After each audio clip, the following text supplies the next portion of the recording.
2020 में environmental issues एक के बाद एक सामने आ रहे हैं। क्या आपने सोचा है कि साल के शुरुआती कुछ महीनों में ऐसे एनवायरमेंटल इश्यूज हमारे प्लैनेट के लिए फ्यूचर में कैसे चैलेंजेस पैदा कर सकता है? अगर नहीं तो यही समय है कि हम कुछ इश्यूज के बारे में अच्छे से जान लें, हमारे प्लैनेट के टेम्परेचर राइज के बारे में जानें, लैंड यूज में हो रहे चेंजेस के बदलाव के बारे में जानें। क्या आप जानते हैं कि एक स्टडी के मुताबिक भारत के कोर फॉरेस्ट और मैंग्रोव के जंगल ग्रीन से ब्राउन होते जा रहे हैं। एक के बाद एक साइक्लोन और उससे पहले लैंड यूज में बदलाव की वजह से जंगलों की छटाई से वर्ल्ड में 13% मैंग्रोव फॉरेस्ट कम हो गए हैं। 5 जून को पूरी दुनिया विश्व पर्यावरण दिवस मनाएगी। विश्व पर्यावरण दिवस पर इस साल की थीम है बायोडायवर्सिटी, यानी जैव विविधता। वर्तमान परिस्थितियों में यह थीम विशेष रूप से महत्वपूर्ण है। जहां नेचुरल कैलामिटी एक ऐसा सिचुएशन है जो इंसानों के बस में नहीं, वहीं एक टॉपिक है जो हमारे सामने आना बहुत जरूरी है। वो है इंडिया का बुलेट ट्रेन प्रोजेक्ट। इस प्रोजेक्ट में महाराष्ट्र के 131.302 हेक्टेयर फॉरेस्ट लैंड शामिल है और गुजरात के 5.847 hectare forest land. Total forest area 137.149 hectare है, जिसमें से प्रोजेक्ट के लिए 53,467 मैंग्रोव स्पीशीज के पेड़ों को हटाना पड़ेगा। आज के इस वीडियो में मैं आपको कुछ फैक्ट्स के जरिए कम होते मैंग्रोव फॉरेस्ट के बारे में बताने जा रही हूँ, क्योंकि ये आज के कई मुद्दों में से एक ऐसा मुद्दा है जो आने वाले दिनों में एक बड़ा चैलेंज पैदा कर सकता है।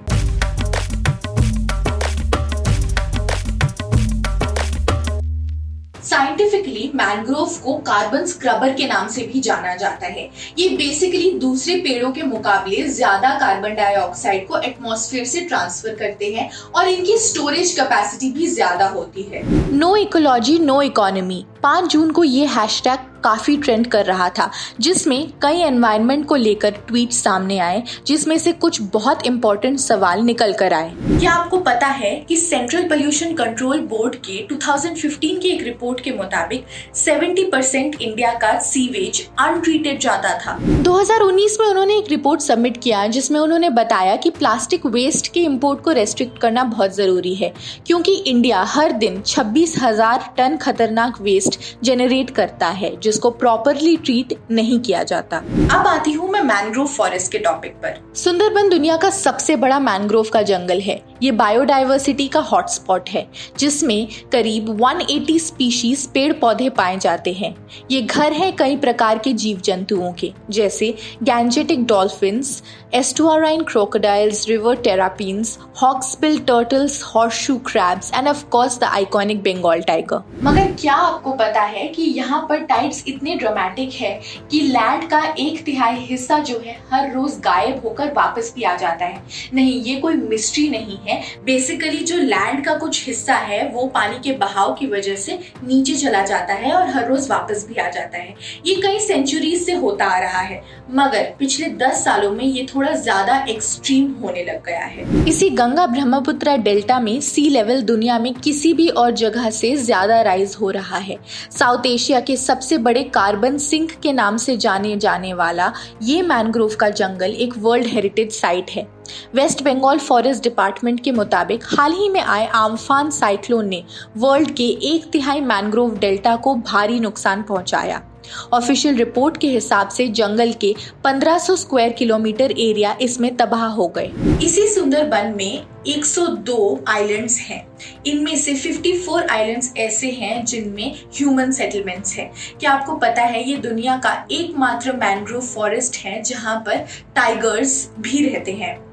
इसके अलावा बंगाल के सदर्न टिप पर लोकेटेड ये जंगल एक शील्ड की तरह ह्यूमन सेटलमेंट्स की रक्षा सिर्फ तेज हवाओं से नहीं मगर साइक्लोन्स और दूसरे तरीके के तूफानों से भी करते हैं। 2017 से 19 के बीच इसका 2% कवर ऑलरेडी गायब हो चुका था। एक FSI रिपोर्ट में ये भी सामने आया कि 2019 में 2011 के मुकाबले ये घटकर 1038 स्क्वायर किलोमीटर से 996 स्क्वायर किलोमीटर तक आ गया था। इसके अलावा महाराष्ट्र के कोंकणी इलाकों के भी मैंग्रोव के जंगल एक रिच नेचुरल रिसोर्स है, जो सोल्जर्स की तरह यहाँ पर रहने वालों की शहर की नेचुरल कैलामिटी से रक्षा करते हैं। 2017 में महाराष्ट्र में मैंग्रोव कवर था 304 स्क्वायर किलोमीटर। 2019 में ये बढ़कर 320 स्क्वायर किलोमीटर हो गया। रायगढ़, रत्नागिरी और सिंधुदुर्ग डिस्ट्रिक्ट्स में 30% का नेट इंक्रीज देखा गया। अब सिचुएशन ऐसी है कि पलघर और थाने में 4% का डिक्लाइन देखा गया। बॉम्बे हाईकोर्ट की एक कमेटी ने बताया कि 2013 से 2018 के बीच शहर ने कम से कम 22 हेक्टेयर मैंग्रोव के जंगल गंवाए। पूरी दुनिया में 5 जून को वर्ल्ड एनवायरनमेंट डे मनाया जाता है, मगर जरूरी ये है कि हम हर दिन अपने एनवायरनमेंट में हो रहे चेंजेस को कैसे समझ रहे हैं और उसके लिए क्या कर रहे हैं। जरूरी ये है कि छोटी से छोटी एनवायरनमेंटल इशू को सॉफ्ट टॉपिक समझकर इग्नोर ना किया जाए, क्योंकि इसका भुगतान किसी न किसी फॉर्म में जरूर करना पड़ता है, चाहे वो किसी साइक्लोन के फॉर्म में हो या फिर किसी पैंडेमिक के फॉर्म में। एबीपी न्यूज आपको रखे आगे।